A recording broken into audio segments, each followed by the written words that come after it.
Vector proofs. Just saying those two words is enough to make some people break out in a cold sweat, right? But what if I told you there's a simple, almost intuitive way to solve them? Well, today we're cracking the code on one of geometry's most feared topics. Let's get into it. Okay, so you look at a diagram like this for the first time, and yeah, it's a lot. You've got letters, arrows flying everywhere. It's totally normal to think, how on earth am I supposed to solve that? But here's the thing, I promise you it's not. The real secret? Stop thinking of it as some high-level, abstract math. Just think of it like a map. Every single vector is just a set of directions from one place to another. And every good map needs a golden rule, right? Here it is. To get from any start point to any end point, you can take whatever path you want as long as you add up the vectors along the way. Think of them as directions. And hey, if you need to go the wrong way down a one-way street, against an arrow, you just flip the sign on that vector. That's it. Seriously, that one idea is the key to this whole thing. All right, you ready? Let's start with level 1, finding your path. This is the bedrock, the foundation for everything else we're going to do.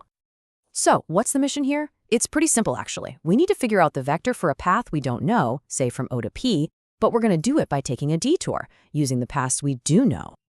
And there's a super reliable 3-step method for this. First, we find the vector for the whole line, from A to B. Next, we use that handy ratio they give us to find just the little piece of the path we need, in this case AP. And finally, we just stick our two known paths together, OA plus our new path AP, and boom, we get our answer. All right, step 1, let's find vector AB. We can't go direct, so we'll take a little detour through the origin, O. So to get from A to B, we first go from A to O, which is against the flow of vector A, so that's a minus A. Then we go from O to B, which is with vector B. So you put it all together, and vector AB is just minus A plus B, or how you'll usually see it written, B minus A. Okay, on to step 2. Let's deal with that ratio. We're told it's 1 to 3. So what does that really mean? It just means that the whole line is split into 4 equal chunks, right? 1 plus 3 is 4. The little segment we care about, AP, is just one of those 4 chunks. So the vector for AP is simply 1/4 of the total vector AB we just figured out, which gives us 1/4 of B minus A. And here we go, the final step. We want to get from O to P. Let's just follow our map. We start at O, go along vector A to get to point A, then we add on that vector AP we just calculated. So we have A plus 1/4 of B minus A. Now we just clean it up a bit. A minus 1/4 of A leaves us with 3/4 of A. So our final answer is 3/4 A plus 1/4 B. And just like that, you've totally nailed level 1. See? Not so bad, right? Now that you've got that fundamental skill down, it's time to level up. Welcome to level 2, proving things are parallel. And you know what the best part is? We're going to use the exact same follow the map skill we just practiced. Okay, so what does it even mean for two vectors to be parallel? Here's the key idea, and it's simpler than it sounds. One vector just has to be a scaled up or scaled down version of the other. That's it. Think of it like a rubber band. You can stretch it to be twice as long or let it shrink to half its size. But as long as you don't turn it, it's still pointing in the same direction. It's still parallel. In math speak, we say one is a scalar multiple of the other. If you can show that relationship, you've proved they're parallel. End of story. All right, let's see this in action with a classic example, a trapezium. Our mission here is to prove that that middle line, MN, is parallel to the bottom line, OF. So based on the rule we just learned, what do we need to do? We need to show that the vector MN is just some number times the vector OF. That's our goal. Okay, first things first, we've got to find the vector for MN. And how do we do that? Same as before, we find a detour using the paths we know.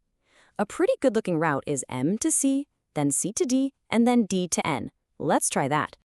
Okay, now watch this, because this is where it gets really cool. Let's add up the vectors on our path. The vector from M to C is B minus A. Okay, then we add the vector from C to D, which is just A.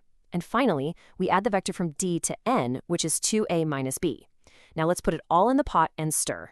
We've got a B and a minus B. Poof, they're gone. We have a minus A and a plus A, gone. All we're left with is that 2A. How clean is that? The vector MN is simply 2A. And that right there is the home run. We just found that vector MN is 2A. And if you look at the diagram, we can see that vector OF is 6A. So, Is one a multiple of the other? You bet it is. OF is exactly 3 times bigger than MN. Since we've found that scalar multiple, we've done it. The lines are parallel. Level 2 complete. All right, you've made it. It's time for the final challenge, Level 3. This is what I call the collinear boss fight. These are the problems that look absolutely terrifying, but I'm telling you, they're built on the exact same logic we've already mastered.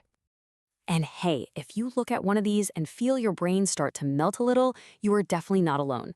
One of my favorite math tutors described these perfectly. He said they're, quote, one of those ones you look at and go, what are you talking about? And that's so true. But don't worry, there's a clear path to victory. So what is this collinear thing anyway? Honestly, it's just a tiny step up from parallel. Think about it this way. Parallel lines are like 2 lanes on a highway. They go in the same direction, but they never touch. Collinear points are like what happens when those 2 lanes merge into one single road. Not only are they going in the same direction, they're all on the exact same line. They have to share a common point. Now, for the really nasty versions of these where you have to find some unknown ratio, there's this super powerful 4-step method using simultaneous equations. It's an awesome tool to have in your toolbox, but we're not going to get into that beast today because for a straightforward proof like this one, the process is way simpler. Let's just do it. So let's take this parallelogram here. We need to prove that the points x, m, and y are all on the same straight line, that they're collinear. The game plan is exactly the same as our parallel proof. We're going to find 2 vectors on that line, maybe xm and my, and then show that one is just a multiple of the other. So first up, vector xm. Let's find a path. We can go from x to a and then from a to m. Okay, vector xa is minus 4a, vector am is minus 9b. Slap them together and vector xm is minus 4a minus 9b. Easy. All right, part 2. We need the next piece of the line from m to y. Let's map out a route. You know what? Let's try from m to c and then c to y. That looks way simpler than other options. Okay, vector mc is minus 3b. Vector cy is minus 8a minus 15b. Let's add those up. We get minus 8a, and then minus 3b minus 15b is minus 18b. Perfect. So vector my is minus 8a minus 18b. And now for the final takedown. Let's put our 2 vectors side by side. We have xm, which is minus 4a minus 9b, and we have my, which is minus 8a minus 18b. Do you see it? Look closely at my. Can we factor anything out? Yeah, we can pull out a 2. And what are we left with? 2 times minus 4a minus 9b. Well, what do you know? That is exactly 2 times our vector xm. So since one is a scalar multiple of the other, they're parallel. And because they both share the common point m, they have to be on the same line. They're collinear. Boss fight 1. So we've cleared all 3 levels, we've found a path, proved lines are parallel, and we just won the collinear boss fight. So what's the big secret? It's time to reveal the master key. Here's the big reveal. It was all the same thing the entire time. Level 1 was just about finding one path. Level 2, proving things are parallel, that was just finding 2 paths and showing one was a multiple of the other. And Level 3, that big scary boss fight, just finding 2 paths that share a point and, you guessed it, showing one is a multiple of the other. It always comes back to just following the map. It really makes you stop and think, doesn't it? Once you crack the code, once you see the simple idea hiding underneath, the impossible problem just falls apart into easy steps. Which leaves you with a really cool question to think about. What other hard problems out there are just simple ideas in disguise, waiting for someone to find the map?